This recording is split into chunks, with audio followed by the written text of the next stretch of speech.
Majid and brothers की जानिब से next gen EV motors EV showroom 18 साल से कम उम्र के बच्चों के लिए बेहतरीन खूबसूरत बैटरी की गाड़ियां, जहां 35,999 से शुरू बैटरी की गाड़ियां हैं मौजूद, जिसको लाइसेंस आरसी नंबर प्लेट की जरूरत नहीं।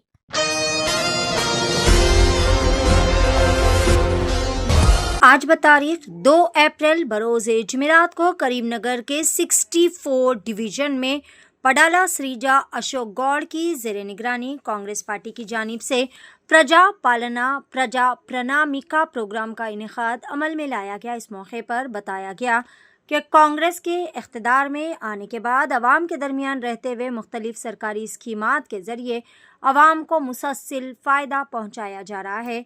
रियासत तेलंगाना के देहात और शहरों में इस प्रोग्राम के तहत अवाम को अपनी शिकायत और मसाइल हुकूमत तक पहुँचाने का सुनहरा मौका फराहम किया जा रहा।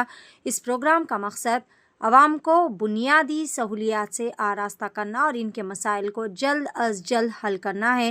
प्रोग्राम में डिवीज़न की बड़ी तादाद में अवाम ने बढ़ चढ़ कर हिस्सा लिया और अपनी दरख्वास्तें जमा करवाई।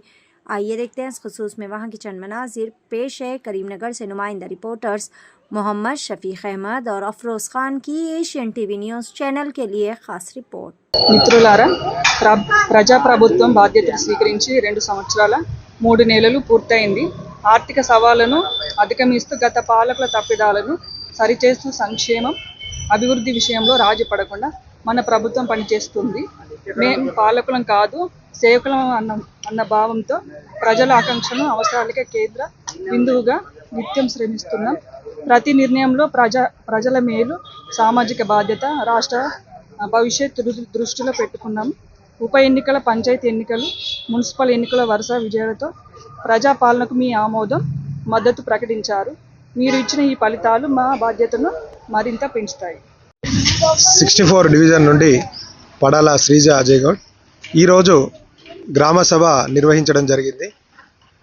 ప్రజా ప్రణాళిక అంటే ప్రభుత్వం ఏర్పడి గత 2 సంవత్సరాల నుండి మరి ఏమేమో ప్రభుత్వ సంక్షేమ పథకాలు అమల్లోకి వచ్చినాయి, మరి ఏమేమి చేశారనేది ఈ సందర్భంగా తెలియడం అవుతున్నది.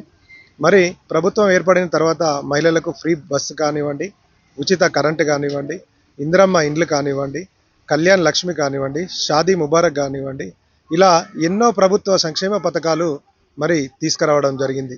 ఇంకా మునుముందు కూడా రాబోయే తరుణంలో చాలా కొత్త అంటే మహిళలకు కానీ ఇంకా ప్రభుత్వ సంక్షేమ పథకాలు రావడం జరుగుతూ ఉంది.